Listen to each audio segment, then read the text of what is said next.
Sato, you... Oh my god, just... This anime is freaking phenomenal. This is anime of the season. Like, this is anime of the season that no one's watching because I don't understand why no one's watching it. It's freaking phenomenal. Nothing about it is bad. Everything is bloody perfect. Sato's the best.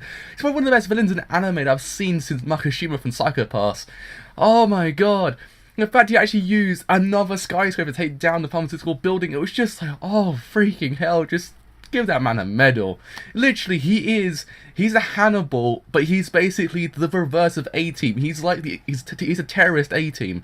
Like, he's just that. I was just like, oh man, this episode is just freaking great. I loved every single minute of it. It's just the way how the plan came together, and the way that they actually kind of instigated the plan. It was actually quite clever because no one really realised it was them.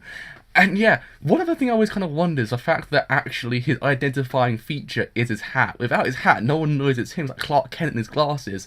If you don't wear his glasses, you don't know it's Clark Kent or Superman. Him, if Sato doesn't actually wear his hat, you don't know it's Sato. It's kind of like, because he walked through that building like nonchalance, like no one realised it was him. It's kind of like, how does no one realise that's Sato? But then, I'm guessing because Sato's a freaking babe, no one really realised it was him.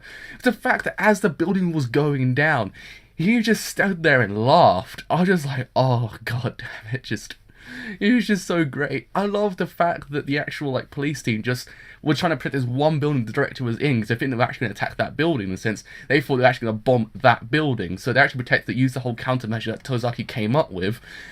In the end, it didn't actually work because he used the other skyscraper to take down that building. I thought, you know what? That's a really clever idea. I was like, I ain't gonna lie. I actually like that idea. I thought it was actually quite clever. I thought it was just one of those things you sort of like, it's really calculated. It's kind of good. I like it. But it's just, oh man. And then at the end, when he actually got out of like kind of the mass amount of rubble, and then the actual drone came in and dropped the hat off, I was just like, it doesn't get better than this. It doesn't. This anime is just freaking phenomenal. It's a 10 out of 10 anime. It's like, there's nothing wrong with it. It's just literally is nothing.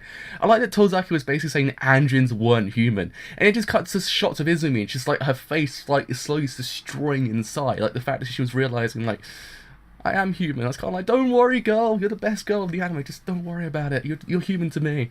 The fact is, they are human. It's just sometimes people do exert kind of violence against them, in the sense sometimes Anjins can be hostile, but other ones can't. And other ones are just completely normal. It's just some are. So I'm guessing they kind of label them as not human because basically they can't live in conjunction with these people. So they're just saying, oh, well, they're all villains. They're all basically non-human. I was kind of like, actually, just don't generalize Anjins because not all of them are evil. Some of them are nice. Some of them aren't just hostile.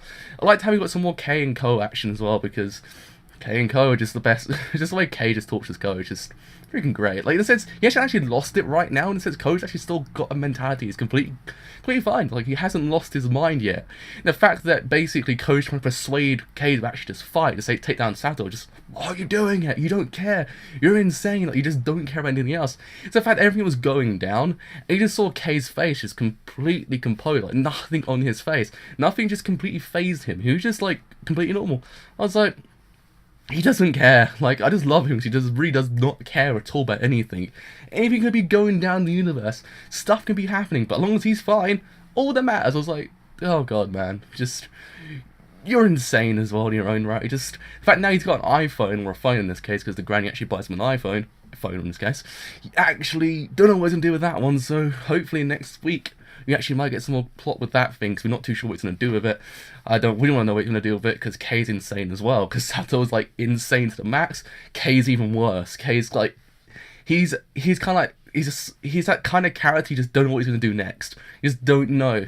He's a sociopath, but you just don't know. You can't like predict his moves. Whereas anime is great because you just can't predict what's going to happen next. And it's just so freaking great for that one reason. And the fact that when you go out of the rubble, he just kind of grabbed a shotgun and said, well, I can't call this a victory right now. This is Sato in this case. Just grabs his shotgun, walks out the rubble, and just, I'm going to carry on, just mass murder. It was like, freaking hell. He's not live streaming everything. He's literally live streaming this whole entire thing from his perspective. So it's a POV shot of him just murdering the police. And now basically the special police force has gone in, so they're going to fight Sato. And now it's going to be like, none of them can't lose, because if Sato loses and dies, he's basically going to be like humiliated. If they lose, they're humiliated as well. It's kind of like, oh man, it's all going down in Ajin. It's freaking just, oh my god, Anjin's freaking great.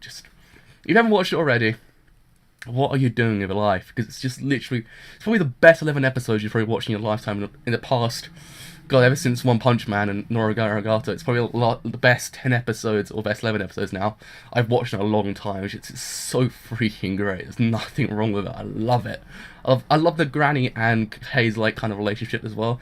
So certain like kind of bond. It's just really nice to see because we know he's kind of inadvertently might be using her, but it's still the way they actually kind of blended together. It's kind of really nice to look at.